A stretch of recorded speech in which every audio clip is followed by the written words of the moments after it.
The first child refused to kneel 3 seconds before Mara Venn was sentenced to death.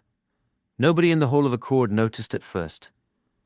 There were 12,000 witnesses in the chamber, another 6 billion watching across the Veyr Empire, and all of them were focused on the human woman standing beneath the black crystal platform, with her hands bound behind her back. Mara was 47 years old. She was 5'4". She taught basic mathematics, earth history, and introductory biology to children between the ages of 8 and 13. She had never served in a military. She had never carried a weapon. And according to the imperial prosecutor, she had committed the most dangerous crime a foreigner could commit against the Veyr. She had taught their children to disobey. The judge of continuity raised one narrow hand. Every Veyr in the chamber lowered their head. Every adult, every soldier, every official, every child, except one. Her name was Nali. She was 9 years old by human counting, though the Veyr had no word for 9. Their young were measured by stages of obedience, not years. Nali stood in the front row with the other children Mara had saved. The judge spoke. "Bow to the authority of continuity." 11 children obeyed. Nali did not. The judge's hands stopped in the air. The silence in the chamber changed.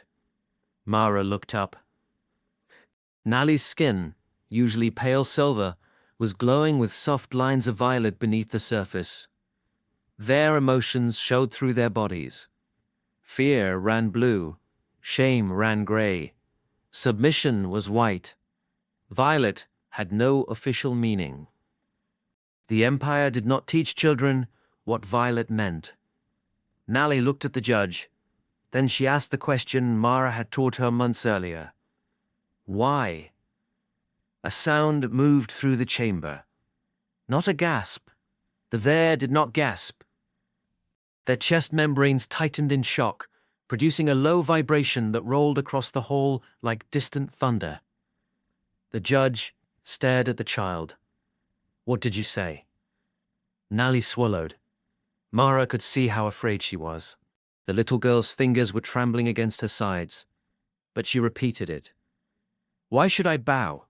2 soldiers moved toward her. Mara stepped forward instantly. "Don't touch her." A guard struck Mara across the back with a restraint staff. She fell to one knee. The children moved. She fell to one knee. The children moved at the same time. Not forward, not backward. Together, all 12 turned toward Mara. The judge's voice sharpened. "Children, face the tribunal." None of them moved. The judge activated the crown tone. A sound too low for human ears passed through the chamber. Every Veyr adult stiffened, their backs straightened, their eyes lowered, their skin faded toward white. The oldest child in the group, a boy named Tarek, began to shake. Mara knew that reaction. She had seen it once before, the day the school nearly killed them. The judge repeated the command. "Children, face the tribunal." Tarek squeezed his eyes shut. Then he whispered, "No." One by one, the others said it too. "No, no." The last voice was Nali's, small, terrified, certain. "No." Across 900 worlds, military officers stopped speaking. Governors leaned toward their screens. Parents stared at children sleeping in obedience chambers. And inside the Hall of Accord, the most powerful ruler in the Veyr Empire finally understood something Mara Venn had discovered by accident. The children were not refusing a judge. They were refusing the Empire itself. And the Empire had been built on the assumption that this was impossible. 6 months earlier, Mara had been worried about fractions. That was how the whole thing began. Not with rebellion, not with politics, with fractions. The Veyr children at Concord Academy could calculate orbital transfer windows before most human children learned long division. They could memorize 400 symbols in a week. They could repeat entire lectures after hearing them once. But give them a simple problem with no single correct answer, and they froze. Myra discovered this during a lesson about food. She placed a drawing on the classroom wall. 12 children sat in a curved row before her, their silver-gray faces watching with absolute attention. The picture showed 3 earth pies. Imagine, Mara said. There are 4 people and 3 pies. How much does each person get? 12 hands rose at exactly the same time. Mara pointed to Tarek. 3/4. Correct. Every hand lowered. Mara changed the question. Now imagine one person is much hungrier than the others. How should you divide the pies? Silence. Mara waited. The children waited. She smiled. There's no single correct answer. The children looked uncomfortable. Nali raised her hand. Yes? Then it is not a lesson. It's still a lesson, but there is no correct answer. Sometimes there isn't. The children stared at her. Mara had been teaching on Veyra Prime for only 3 months, and she had already learned that Veyr children were not like human children. They did not interrupt. They did not whisper when the teacher turned around. They did not trade answers. They did not make jokes at inappropriate moments. They did not fight over chairs. They did not lie about homework. At first, Mara had thought she had found heaven. Then she realized none of them ever asked questions unless invited. They waited for permission to drink water. They waited for permission to scratch an itch. Once, during a lesson, Nali's wrist had begun to bleed from a cracked learning band. She had sat in silence for 22 minutes because Mara had not given permission to speak. That frightened Mara more than disobedience ever had. So she began changing the lessons, slowly, carefully. She asked questions that did not have perfect answers. She gave them group problems where they had to disagree. She told them stories about human children who broke rules for good reasons and children who obeyed rules for bad ones. The school administrator hated it. The purpose of education is correct formation, Administrator Velsor told her. Velsor was there, but unlike the children, his skin was almost colorless. Officials trained themselves to suppress visible emotion. The purpose of education, Mara said, is to teach people how to think. People. Students. No. Students are incomplete adults. Human teachers don't see it that way. This is not Earth. That sentence followed Mara everywhere. This is not Earth. When she let students choose their own project topics. This is not Earth. When she allowed them to question a textbook. This is not Earth. When she stopped using the obedience chime before class, Mara always gave the same answer. I know. She did know. She had come because she wanted something different. After 22 years teaching in public schools in Ohio, Mara had watched budgets shrink, classrooms grow, and politicians who had never taught children explain education to people who had. When the Interstellar Cultural Exchange needed teachers for newly opened human Veyr schools, she applied as a joke. Then they accepted her. Her sister called her insane. Her principal called her brave. Her students gave her a plastic globe with everyone's names written across the oceans. 3 months later, Mara was teaching alien children beneath 2 moons. She thought the biggest challenge would be biology. Veyr children slept standing in warm mineral water. They tasted through membranes in their palms. Their bones were flexible until adulthood. They did not laugh the way humans did. Amusement caused small ripples of gold under their skin. Nali laughed often. She was the smallest in the class, and the one most fascinated by humans. Is it true your young argue with parents? Constantly. And parents allow this. Usually. Why? Because human children are born with strong opinions and poor timing. Gold flickered across Nali's cheeks. Mara smiled. That was another thing their adults disliked. Her children were developing humor. They were also becoming curious. Tarek wanted to know why the Empire had borders. A quiet girl named Ilya asked why their history contained no lost wars. Another child asked why human schools practiced fire drills when automated safety systems existed. Mara answered that one carefully. Because systems fail. The Academy system cannot fail, Tarek said. All systems can fail. The continuity network predicts faults. It can still fail. That is statistically unlikely. Mara leaned against her desk. Do you know what humans call something statistically unlikely that still happens? The children waited. Tuesday. Their skin shimmered gold. Then came the day the system failed. It began with a smell. Their children could not detect smoke.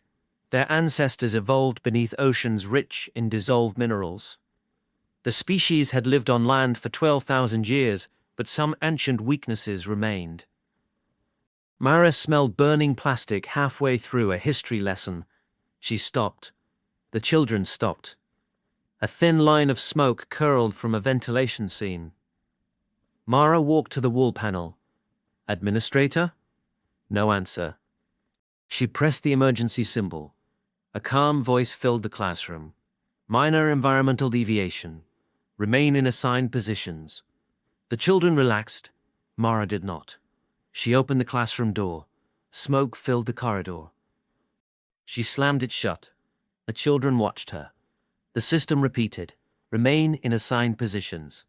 Mara went to the window. The classroom was on the 26th level. Outside, transport lanes moved through the Silver City. No fire vehicles. No evacuation craft. She pressed emergency communication again. Nothing. Mara? Nali asked.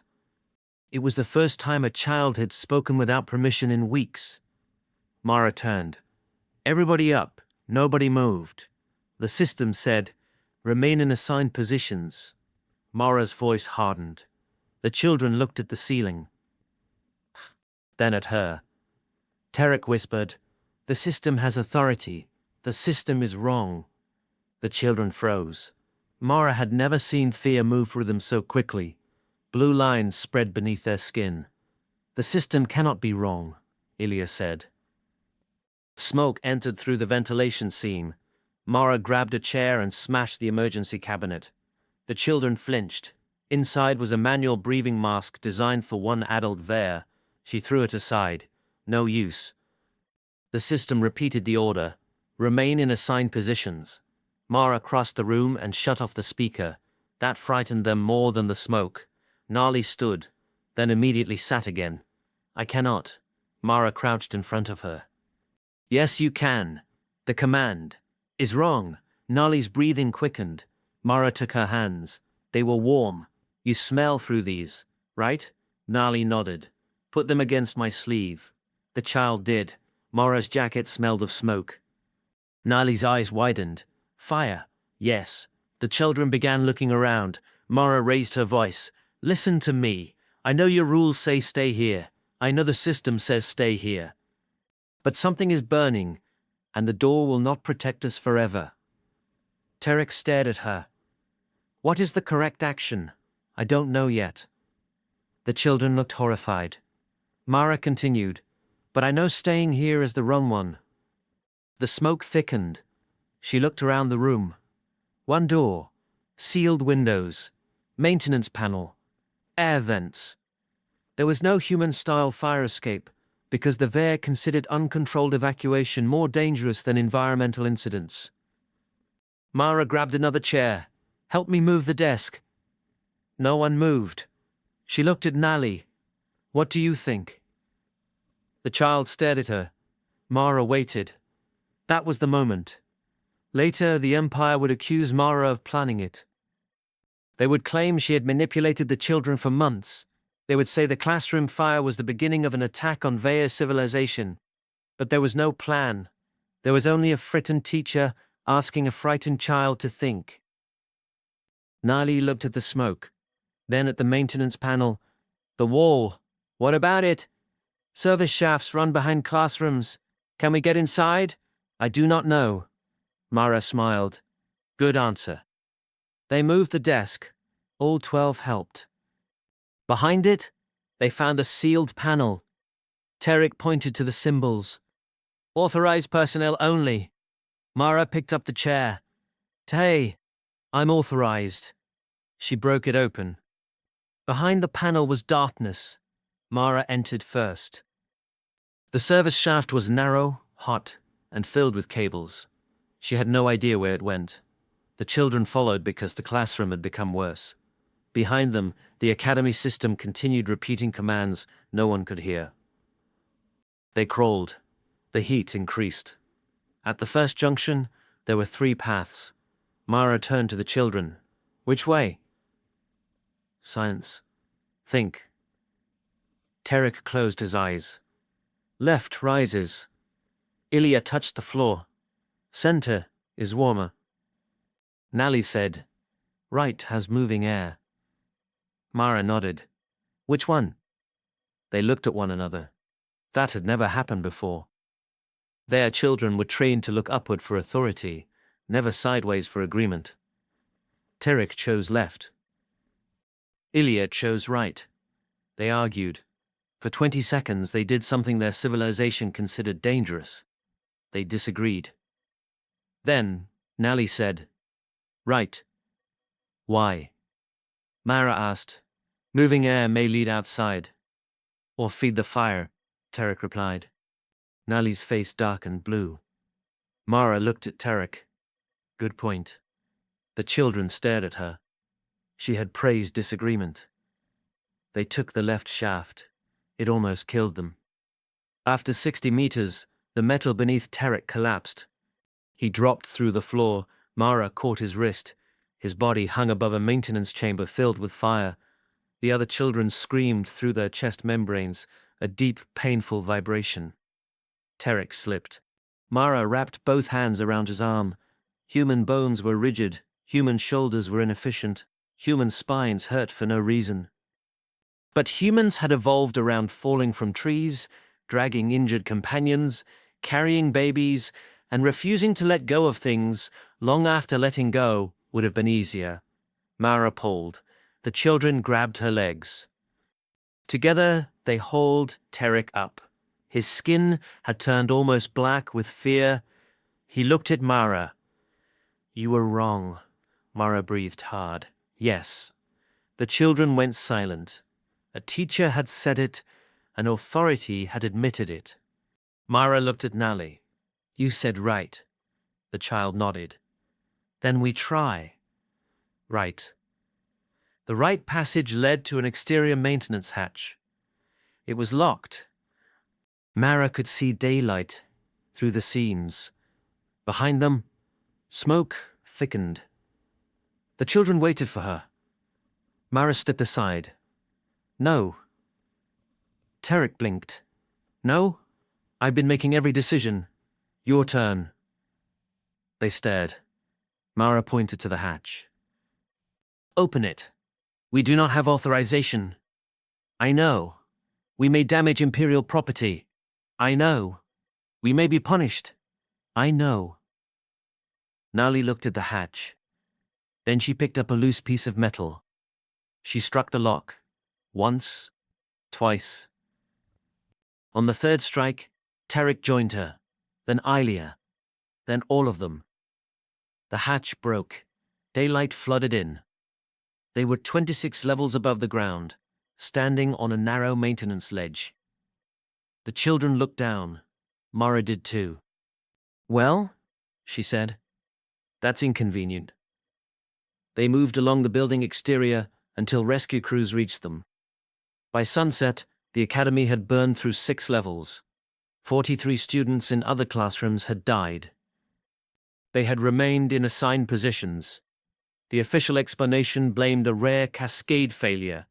The system had detected the fire, but misclassified smoke because Veyr sensors prioritized chemical threats over combustion. The evacuation algorithm waited for confirmation. The confirmation network burned. The commands continued. Remain in assigned positions. 43 children obeyed. 43 children died. Mara's 12 survived. For 2 days, she was called a hero. On the 3rd day, Imperial security arrived. The officer who questioned her was named Prefect Kale Vor. He was older than most Veyr Mara had met. His skin carried permanent bands of black beneath the surface, marks caused by decades of emotional suppression. He sat across from her in a white room. You disobeyed an emergency command. Yes. You damaged Imperial property. Yes. You encouraged minors to damage Imperial property. Yes. You allowed them to make decisions in a lethal environment. Yes. He watched her. Do you feel guilt? For the property? For violating continuity? Mara leaned back. 43 children are dead. That was not my question. It's my answer. Veyr's skin did not change. You survived because of randomness. We survived because we moved. You chose an unsafe route, and then we changed our minds. You admitted uncertainty in front of children. Yes. You allowed them to challenge you. Yes. Why? Because Gnarly was right. Something moved beneath Veyr's skin. A small blue line. Fear. Then it vanished. You will remain available for further questioning. Am I under arrest? Not yet. That answer bothered Mara. The children returned to school 2 weeks later. Not to the old building. It was closed. A temporary academy opened inside a diplomatic complex. Mara expected the children to be traumatized. Human children often reacted to disaster in visible ways: nightmares, anger, silence. The Veyr reacted differently. They became curious. Tarek asked to see the official fire report. Ilya wanted to know who designed the safety algorithm. Nali asked why the dead children had not left their rooms. Mara did not know how to answer. Because they were told not to. Nali looked down at her hands. We were told not to. Yes. But we left. Yes. Because of you. Mara shook her head. Because of all of us. Nali looked confused. Mara continued. I got us into the wrong tunnel. You saved Tarek. And you chose the passage that saved everyone. Nali's skin flickered violet. The new color had begun appearing more often. Mara asked a Veyr doctor about it. He said children sometimes displayed unstable pigments during development. Does it mean anything? No. You're sure? Colors become disciplined with age. That was not an answer.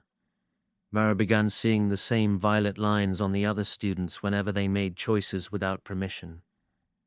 When Tarek disagreed with a lesson, violet. When Ilya refused food she did not like, violet. When Nali asked a question in front of a Veyr official, violet. Then one morning, all 12 children disappeared. Mara entered the classroom. Empty. Administrator Vale Saw stood beside her desk. Where are they? Transferred. Where? That information is restricted. Mara stared at him. They're my students. They are Veyr citizens. They're children. They are designated assets of continuity. Mara went still. Assets. Vel sorry. Realized he had said too much. Mara stepped closer. What are they? They are children. You just called them assets. Leave the academy. Where did you take them? Leave. Mara did not. That night, she contacted the human embassy. The embassy told her to stay calm. The Veyr were allies. The children had been reassigned under imperial law. There was no evidence of danger. Mara asked to speak to Ambassador Daniel Royce. She was told he was unavailable. She called again and again. At 2 a.m, someone knocked on her apartment door. Prefect Veyr entered without invitation. Mara backed away. Where are they? He closed the door. You need to leave, Veyra Prime. That's not an answer. Your transport departs in 4 hours. I'm not going. You are. Mara looked at him. For the first time, she saw fear clearly beneath his skin. Blue veins glowed along his throat. Why are you afraid? I am not. Your neck says otherwise. His skin faded instantly. Mara crossed her arms. What are those children? Veyra remained silent. Mara thought of the strange classroom, the identical raised hands. The way every child obeyed the system, even while smoke entered the room. The crown tone used by officials. The violet color. Then she remembered something else. All 12 children had joined the school at the same time. All 12 came from different regions.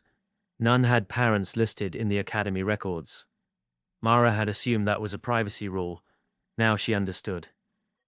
They weren't chosen from my class randomly. Veyr said nothing. Mara's voice lowered. Who are they? He looked at the floor. The future. Mara felt cold. What does that mean? Veyr walked to the window. Below them, Veyra Prime glowed in perfect silver lines. Traffic moved at exact intervals. Millions of lights changed together. No chaos. No accidents. No arguments visible from above. The Veyr Empire spans 912 inhabited worlds, he said. 41 species live under its protection. 8 trillion citizens depend on coordinated government. Protection. Yes. Is that what you call it? His skin darkened. Do not mistake stability for cruelty. I asked about the children. Veyr turned. Every generation, a small number of Veyr are born with unusually strong resonance structures. Mara remembered the low sounds produced by their chest membranes. The humming, more than sound. Our nervous systems communicate through patterned vibration. Before language, before technology, we coordinated through resonance. Like a hive? His eyes narrowed. No. Then explain it. Groups could feel shared danger, shared movement, shared intent, and the Empire learned to control it. Veyr was silent. Mara understood. The crown tone. Yes, it's not ceremonial. No, it makes people obey. It reinforces coordination. Those are very different words for the same thing. Veyr stepped closer. Your species romanticizes disorder because you survived it. You think conflict creates strength. We remember what conflict did to us. What did it do? Before continuity, their clans fought through resonant storms. Thousands could be driven into panic by one frightened leader. Cities tore themselves apart in hours. Children were born into inherited terror. Mara listened. The first emperors created stabilizing tones. One signal, one hierarchy, one direction, and eventually no one could say no. Veyr looked at her. You say that as if no's sacred. To humans, it can be. To the Veyr, it was once a weapon. Mara thought of Nali. What makes my students different? They are conductors. Meaning, they can project resonance more strongly than others. Much more strongly. How much? Veyr hesitated. Mara's stomach tightened. How much? One trained conductor can influence a city. She stared at him. 12. Could stabilize an empire. The word returned. Assets. Mara walked away from him. Their children. For now, you planned their lives before they could speak. They were created for this purpose. Mara turned sharply. Created? Veyr did not answer fast enough. Oh my God, it is not what you think. You bred them, selected genetic lines. You made children to control everyone else, to preserve peace. Mara's voice shook. And what happens to them? They enter the chorus. For how long? Life. Can they leave? Veyr said nothing. Mara laughed once. There was no humor in it. Of course not. You do not understand what they are. I know exactly what they are. They're my students. They are not yours. No, they're not yours either. Veyr's skin flashed black. Your influence has damaged them because they ask questions? Because they are beginning to resist resonance. Mara froze. The violet... What does violet mean? Bor looked away. What does it mean? No Veyr has displayed that color in recorded history. Then how do you know it matters? Because the crown tone no longer affects them correctly. Mara thought of the fire. The system command. Their terror. Their decision to leave anyway. What happens if conductors learn to resist? Vor's answer came quietly. We do not know. Mara stepped toward the door. Vor blocked her. You will leave the planet. I'm going to find them. If you try, you will be arrested. Then, arrest me. His skin flashed blue. That was when Mara realized something strange. He did not want to. Why did you come here? To warn you. Why? Vor looked at the window. For a long time, he said nothing. Then he spoke. My daughter died in the academy fire.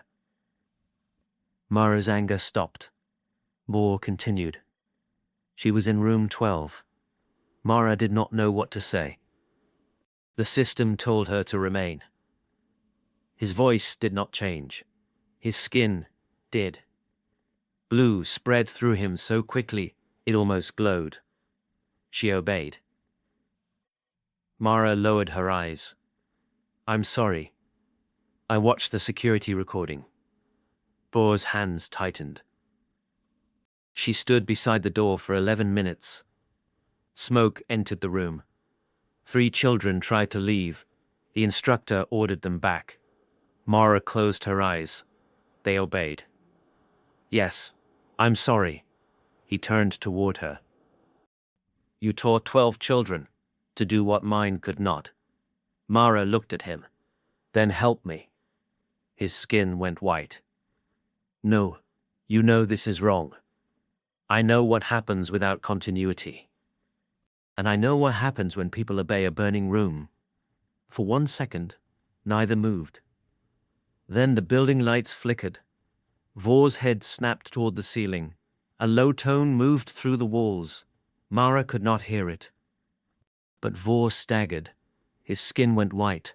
He stood straighter, his face emptied. Mara touched his arm. Vor? He turned toward the door. What is happening? The children have been activated. Activated for what? He walked out. Mara followed. Every Veyr in the hallway had stopped. Then, at the same moment, they all turned north. Mara felt the hair rise on her arms. Hundreds of people stood motionless, listening to something she could not hear. Vor whispered, "The chorus is calling." The children were taken to the Imperial Resonance Spire at the center of the capital. Mara saw it from 3 streets away. The structure rose 3 kilometers into the night, a black needle surrounded by rings of floating crystal. Veyr citizens moved toward it, thousands, then millions. No one ran, no one spoke. Mara grabbed Vor's arm. What is it doing? Summoning. Why?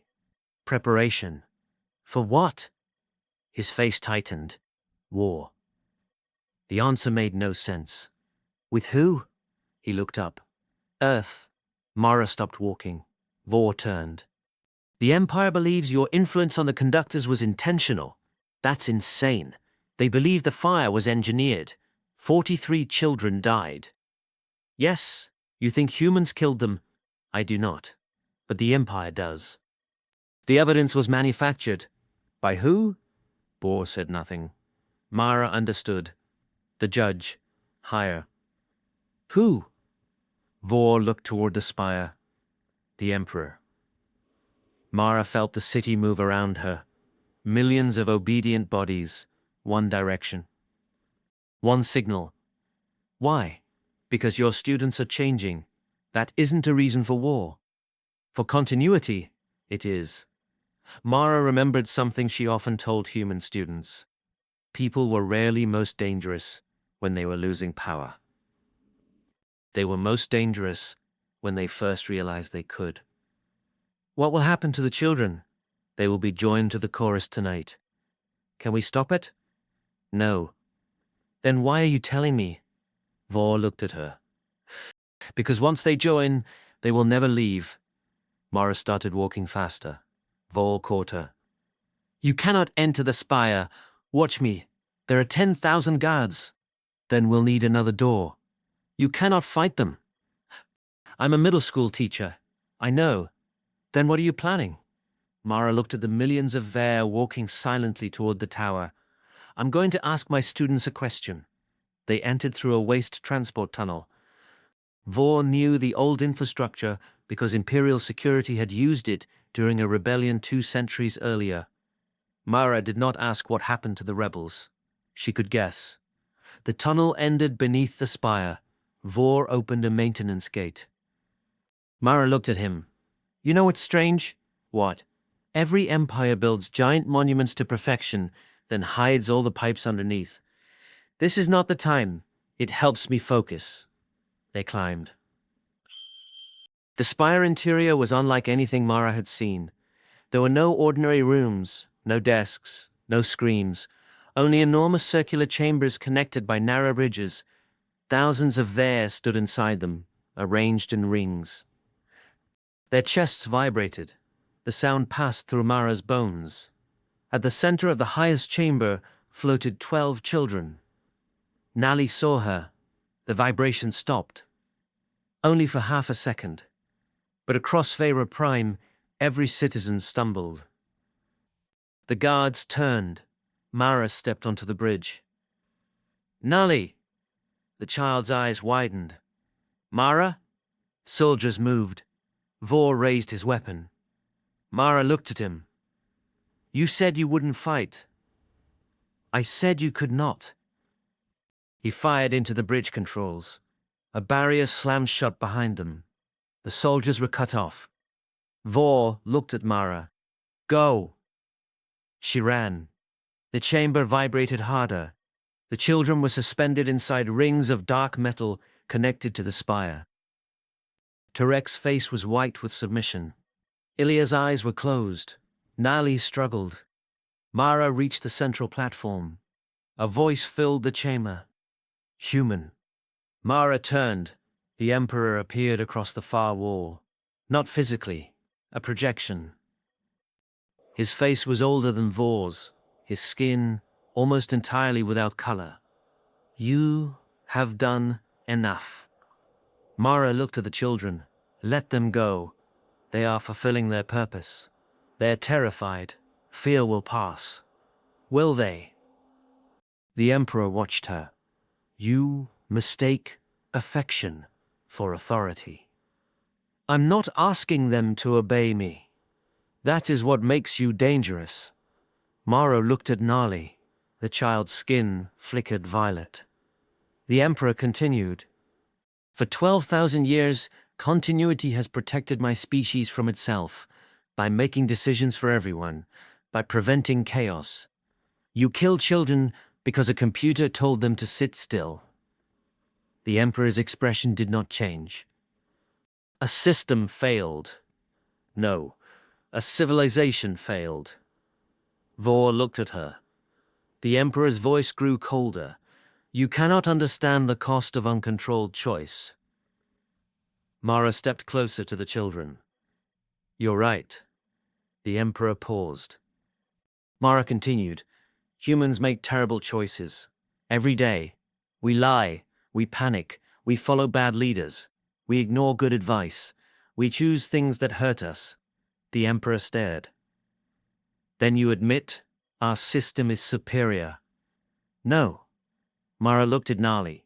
Because sometimes the only person standing between a child and death is the person willing to say the system is wrong. The children's violet lines brightened. The chamber shook. The Emperor saw it. His voice sharpened.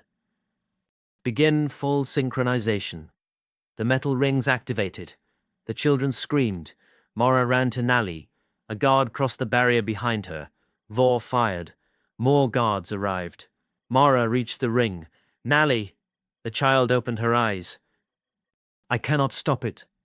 Yes, you can. The command is too strong. Then don't fight it alone. The Emperor heard her. The chamber went silent. Mara looked at the other children. Remember the tunnel? Terek's eyes opened. The wrong path. Yes. We chose wrong. And then what? Ilya answered. We changed. The vibration faltered. Mara raised her voice. What saved us? The children looked at one another. Not upward. Sideways. Terek said. Nali. Nali shook her head. All of us. Violet spread through the rings. The Emperor shouted, Do not listen to her. Mara turned toward the projection. I'm not giving them an order. Then she faced the children. I'm asking a question. The entire Empire was listening. Mara knew that now. The spire carried resonance across every world, every soldier, every official, every child. She took a breath. Nali, do you want to join the chorus? The Emperor froze. Nali stared at her. No adult had ever asked. No teacher, no official, no parent, no ruler. Do you want to? The child trembled. Then she said, No. The spire shook. Mara turned to Terek. Do you? Ilya. No. Ilya. One by one, she asked. One by one, they answered. No. The last child spoke. The resonance broke. Across 900 worlds, 8 trillion citizens heard silence. True silence. For the first time in their lives, no crown tone. No background guidance. No invisible command shaping the edges of thought. The Veyr Empire stopped. Ships drifted from formation.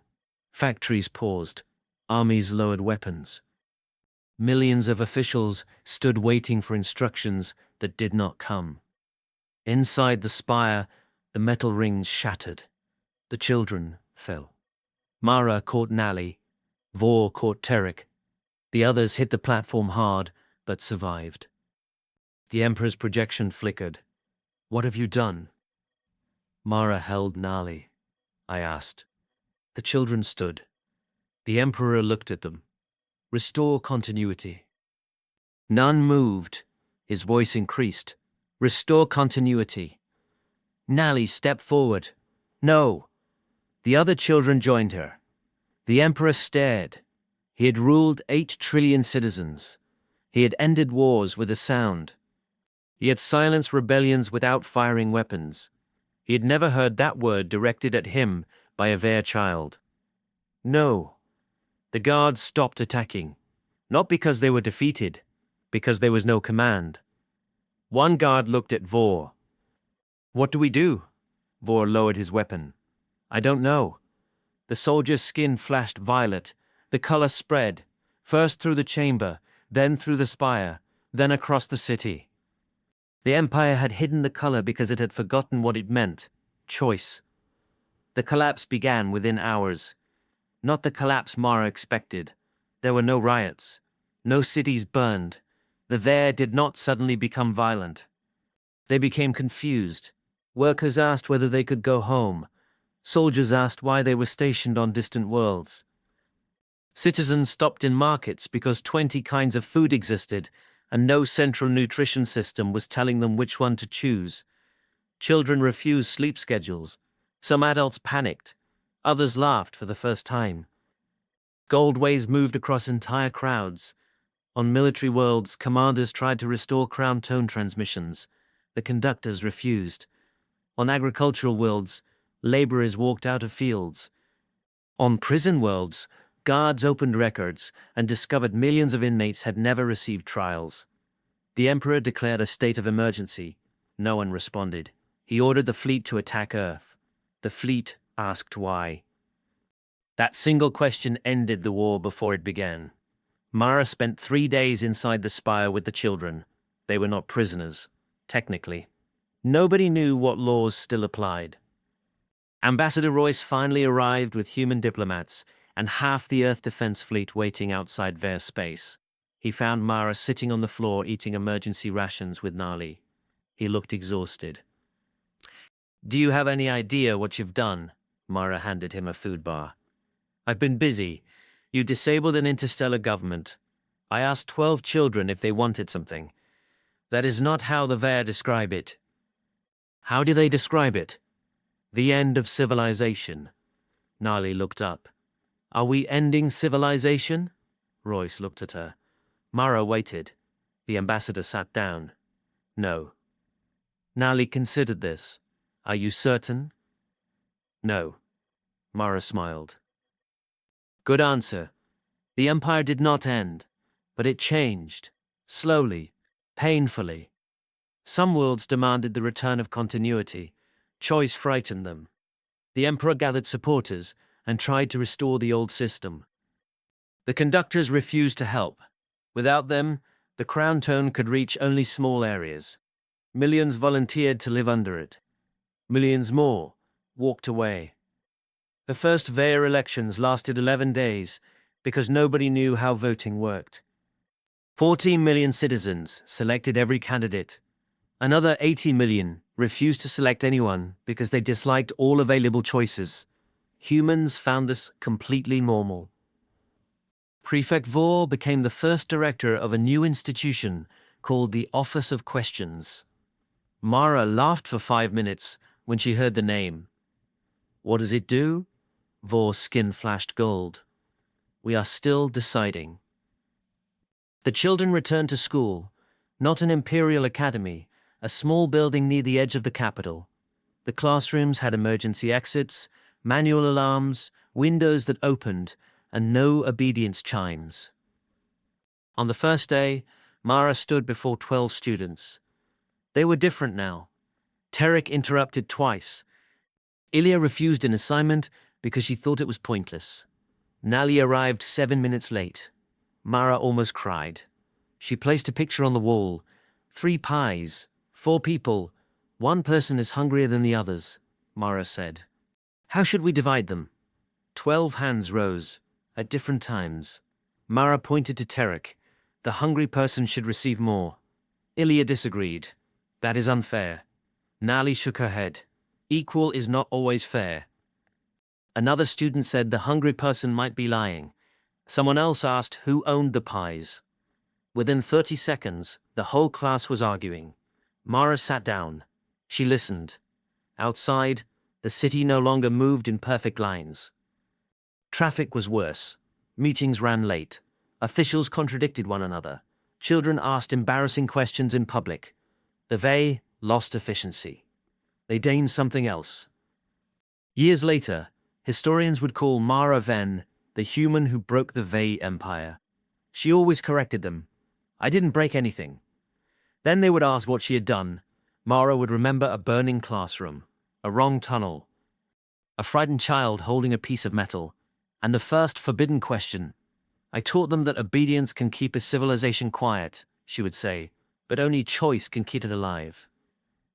And across 900 worlds, every child learned the sentence the old empire had feared more than any weapon humanity could ever build. Why?